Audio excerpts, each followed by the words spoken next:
Yeah. So in this game, the player will be spawned in Do you this want to just area. bring your little content browser a little arm down a little bit? Yeah, Yep. Can you, awesome. it's good. Yep. Yeah. Okay. So like player will be spawned here, and then player will go to the crops area where we're gonna have the crops, and then it's gonna come to this bridge thing.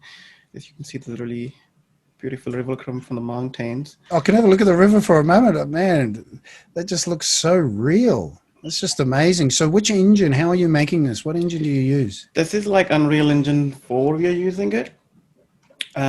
So we actually made like some of the assets, and then all these things like we made it from scratch, and the rivers and stuff, and yeah, we just made it. Like I can't explain how I made it. Well, with skills and years of training, I'm sure. And so the players get to um, walk around, and in this game, but in our proposed game, same concept. They get to play and walk, actually yeah, walk around. yeah. So this is like a really straightforward path. There, they can easily follow the path. So the path like leads to the crops area where we're gonna show how the back in old days people used to do the farming. Um, So let's keep walking. There will be like the things and hidden things in it where we will place like a tasks. And so the player reached there. So these are like three sections where the crops will grow to just tell like what crops they used to grow. And like there's some section there, the tools they used to use back in old days to do the crops. And so to get the water, so we had a, if to grow the crop, you need water too. So there's another river here Oh, show to the waterfall. I just saw that. Wow. so yeah, they get water from there to the crops area, and then you can see the waterfall goes there. I'll show It you goes proper all way. the way down. So Deep, if someone out there wanted us to make, or we get the support we need to make Hyperlife the game, if Hmm. they nominated a specific area in New Zealand, if you got some drone shots and things like that, could you mimic the particular New Zealand area they might show you? This looks Yeah, very Kiwi a bit. No yeah. trees, So but we can actually exactly because there's a like if you Google on the Google Go data, that's called DEM data. So you can actually grab New Zealand topography. I can't say the word. You can grab you can actually grab this whole data from the New Zealand maps, and you can convert that data into 3D. So you will get exactly how trains are here. I might have something actually, if I I can. think that'd be exciting. What do you reckon, Steph? If we get the support and we could nominate, the game intends to have sort of 4, 5, 6 areas, depending if we reach our other stretch goals. We're wanting 9, 10 different areas that the players go through and learn. But you could nominate. You could tell us, Cam, there's actually a place outside of Gisborne, which has some wetland, which needs some help in the real world. But if you could build the virtual version of it, um, So you can see on my screen, like this is entire map of New Zealand. This entire maps of how trains works. So I can actually get this data and convert into a 3D world, and then actually player can do yeah, exactly it'll what be how they actually be works. Yeah, mimicked. Yeah. So yeah, as they walk around and let's say they take on the challenge of that particular wetland in there, it'll yeah, actually be real life. They could actually drive past it yeah, a week later. yeah. And yeah, not that it'd have their trees, but oh no, that's There are amazing. like yeah options there. Um, but that's like you need a lot of spend time on it to refine this whole data, put the Yeah, design. and everyone out there listening, that's we got the ability to do it. That's why we do need the resources, and it does take quite a bit of time. But we've got quite a bit of team. They're all New Zealand based. Deep's one of a few that jumps in and helps us, and yeah, so it's a big part of why we're doing this campaign, because we're just passionate about wanting to go ahead and make this. And Deepa, we've got you to make a couple of native trees, haven't you, for our other projects? Yes, Do you yes. want to show which ones you've had a play on? Yep, sure. Let me pause that one so my computer doesn't crash. Okay, so I paused that. I have to open another program to show that. No, that's fine. With that real life, choosing those areas around the country, there's huge potential for that. Imagine a group of kids in school and we've got an area nearby that they designed and can connect with our funder to pay for the native trees. And what they design, those are the tree species we can use in that area, and they can see it actually happening after they designed it. Well, and as you're saying that, Steph, I'm just thinking, because we can create all simulation scenarios within the game, they could practice for a couple of months first and speed up the simulation. So if we put too many, okay, here's the quick guess. Ready, you two, quiz time. Which tree is this? Te koka. Oh, Steph got it deep. What, she No, beat this you? is cabbage tree. No, but I think she said the native name for it. What is the... Oh, right. Yeah, cabbage tree is another name for it. what's the Māori name for it?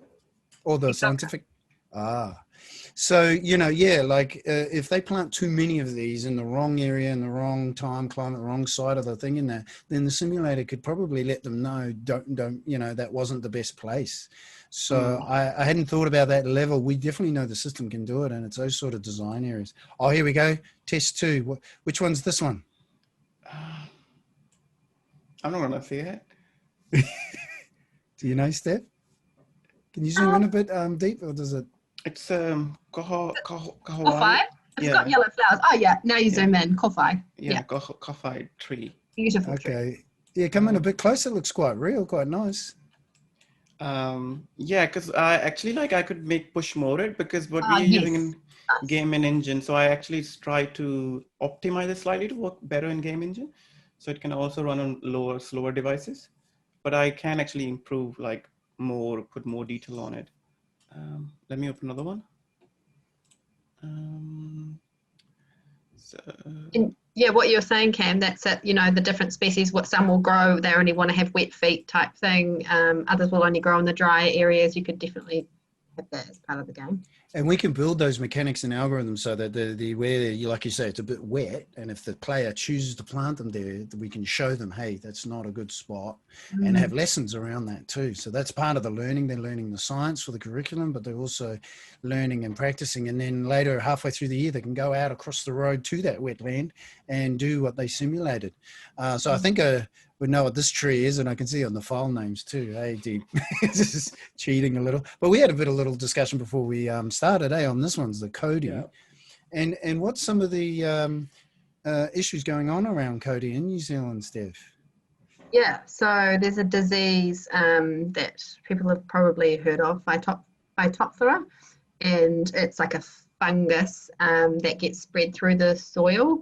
And it's having a massive effect on our Cody trees. So spread through, feral pigs that like to chew on the roots of Cody, and spread through, people just walking through. So have you got that article, Deep? Can you bring that article up you had? That was quite... yeah, I can put back on. Yeah, and I didn't realize that the feral pigs play a bit of a role in spreading that, and I think a game like this and a learning resource like this could, one, highlight that, but two, part of that is introduce species. It's a big part of what Owen and environmentalists have to do, is to try and reduce those numbers so that things like this, our native flora and fauna, are not impacted. So, our game can have that simulation that if you can allow too many introduced species, that your forest will not grow in front of you as you keep playing. Oh, why not? Because it's not there. But yeah, no, looking at this, photo here in this article, I've heard a little bit, but I hadn't really familiar of all the things. And I guess is there a number of ways we can help to try and reduce this impact in the real world? Is there, Steph? Is there more things that people can do? Those are the main things, is reducing those feral pig populations. And out in Auckland Council have done this in the past too, limiting people walking through there, because soil on the shoes, it's going to spread it as well, and in some cases they've had to close the parks which have it to try and stop it spreading. Haven't got a cure for it yet, but yeah, so those are the main things. I mean, if we start planting heaps more Cody, I guess, is that going to be helpful, or this? And then if we can try and find a way not to spread is it a disease or a bacteria or a virus? What do we call it? Fungus. Yeah, a fungus. Yeah. Stopping the spread. Definitely plant more Cody, and then stopping the spread, protecting those ones you've planted, and protecting as many as you can that don't have that fungus in that forest yet. Yeah. And I guess, is there signs and ways that potentially you can tell it has the fungus on the outside, or no, it's a test on the Yeah. inside? I'm definitely not an expert on it, but you can see at the base of the trunk rotting at first, and I think yellowy tinge to the leaves. A couple of the ways you can see it. Yeah, because I mean, teaching our kids that to spot it and then be able to Mm. highlight to Doc or someone, say, hey, there's a Yeah, Capocoda here. I've seen the signs yeah, of based on the game really that important. taught it. Gee, the more we talk about this, we need this game. What do you reckon, Steph? No, absolutely. Yeah, providing that source for kids learning that may not have that opportunity to have a forest nearby they can go to. That's huge. Planting those seeds in their minds of, hey, we've got these beautiful forests, all these beautiful, amazing native species, but they're getting decimated at the moment. And what can we do about it? What are the solutions? How can we make changes that are going to protect them and restore these forests? It's got massive potential. Yeah. Have you got a few more trees to show us, Deep? What else you Yes. been making? There is a one Oh, and have more you got the one. animation? Which ones have you got a little bit of animation of the grow I'll effect? show you there. So, oops.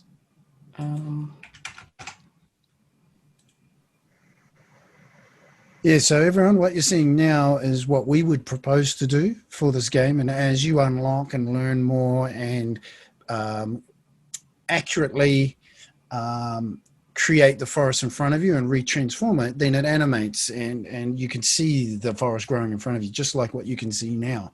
And it just grows more and more and more. And each time you come back, and then the more forest you have, the more trees and manu that come back. So there's just so much functionality that you can create in such a world like this. And as we would have seen earlier, it's so real, quite realism.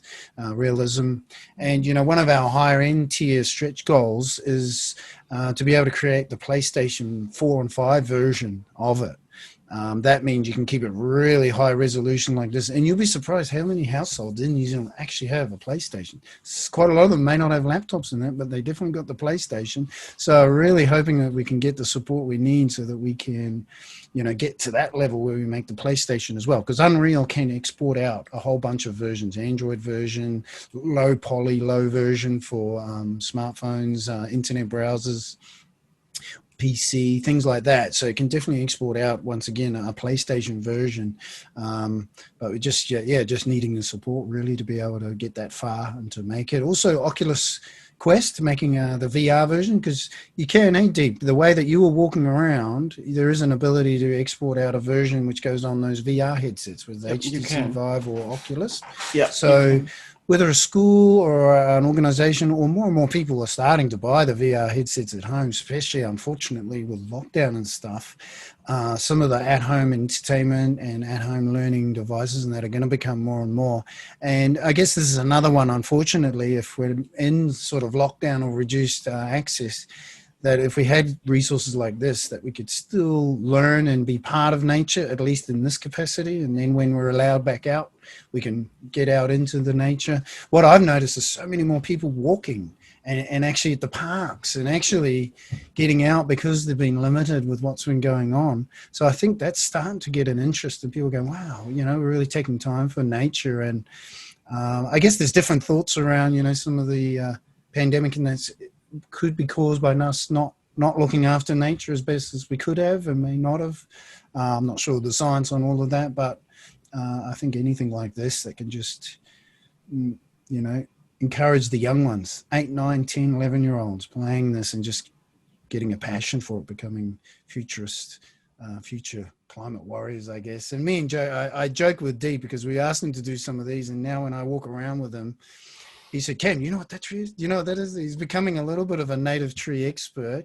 And if we can get funded, you'll be making a lot more trees, Deep? And you'll become even more knowledgeable. So what I happens now like when you're it. out and about walking? Tell us what you were telling us before as you I walk. like it. Like, I was walking with my friend another day, and then just on the Mount Albert Road, and I saw there's a house in Mount Albert Road, and they had like cabbage tree, ponga tree, And I think there's also hard beech tree. I couldn't tell because it's really hard for me to tell what hard beech tree is at the moment because I couldn't find any much reference actually for the hard beech, even on the internet. Oh, maybe Trees That Count, one of the experts will be able to send us what, because we do need some good close-ups of trees, trunk, bark, things like that to help us create it. Like when I Have you been on New search, Zealand Plant Conservation Network? That's an amazing one.